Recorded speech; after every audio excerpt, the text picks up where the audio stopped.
Hi, I'm Cat Dad. And I'm Cat Mom. And this is Cat Lab Toy Reviews. Today we'll be looking at the Natural Pet Company's assortment of cat toys. So right off the bat, we both loved the packaging. It looked very earthy and organic, and she liked them right away too, especially the toys with the bells and the strings, as you can see.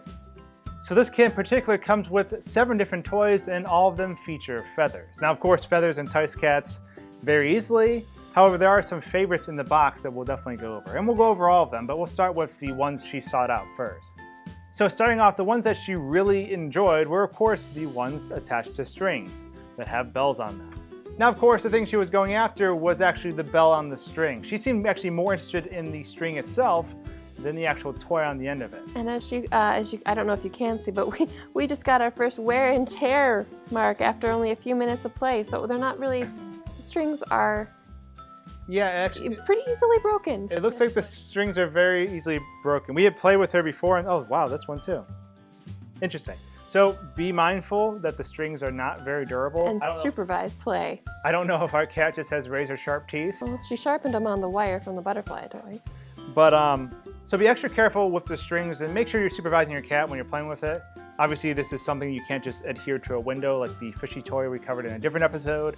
But just leaving this out, your cat may try to eat the string. And the bigger thing is she may also try to eat the bell.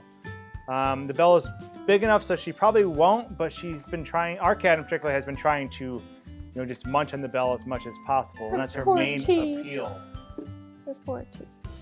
That covers the wand with string and the mouse with string and finger attachment. The finger attachment one was a little bit more difficult to play with just because we're used to a wand toy that goes farther with less effort on the human's part, but I guess we need workouts too, so this one. Also, it's when the cat's pulling on it, the cat really pulls on it, it's just around one of your fingers. So she'll pull your finger off. She'll pull your finger off. Just depending on how aggressive your cat is, just be also mindful of that. Some of these other toys though in the box, it was a mixed hit and then some weren't a hit at all. Like this firecracker one at first she didn't really know what to do until she saw it rolling around. It has a rattle in it. Obviously she went for the feathers, and this was her first experience with feathers. She didn't actually eat them, but she tried. We supervised her though. So the play style for this toy is really just kind of lobbing it, tossing it around and having your cat chase after it. This isn't really something that she can grip onto with her mouth. She can lift it up by the feathers, but she can't actually grab the toy. She tried. Our cat has a bit of a smaller head, but I don't know if maybe your cat could hold it in its mouth, but yeah, she typically picked it up by the feathers and dangled it about. So the next one we're moving on to is the one that looks sort of like a wheel. She actually didn't have much interest in this one at all, minus the fact that the actual the twining began to come off. Exposing the cardboard inside, the lightweight structure. This happened immediately, so this is pretty much with almost zero play time that it started coming undone. Just be mindful of that. It's still a toy your cat can play with, but supervise. Just definitely supervise. Yeah, this one, it didn't really roll on its own because there's feathers attached to it, so she didn't do much with it, but she knew there were string toys in here, so that's also probably a factor.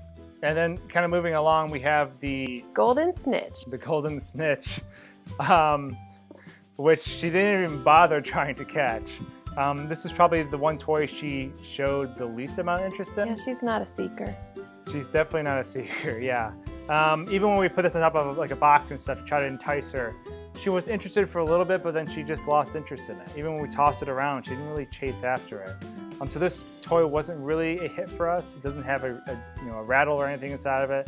It just seems to be a ball bound in this rough material, and it had feathers attached. It's really cute though. All right, so next up we have the twin mice. They look really cute. They both have rattles in them, so she liked these. The play style with this one was more putting it on top of the box. She knows there's something on top of the box. She bats it off the top of the box. Very similar to mice on her cat tower. She can't stand them up high, so she will swat them down.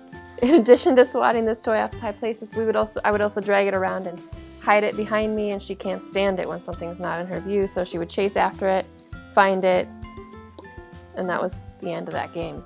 And some of these toys also, with our cat, she's just really a fan of string-like toys, toys that are pulled along on a string. So she may be more interested in these toys than she let us on to believe. It's just that they're overpowered by her knowing that there are string toys in the box.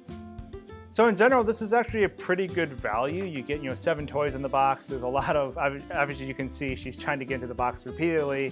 There's a lot of different toys you can play with in different situations. 2 string toys, 5, kind of, all the toys have feathers. There's 5 toys that are independent of strings. You could tie them to a string though later if you wanted. Right, but overall she enjoyed it. I don't know if it's just the pull of the feathers, but she definitely liked to get into this box all the time, and she still goes up to the box trying to get into it. So if you like what you saw in this episode and you actually want to try this toy for yourself, you can find the product in the description below. And we want to thank you for tuning in for this episode, and we'll see you next time on Cat Lab.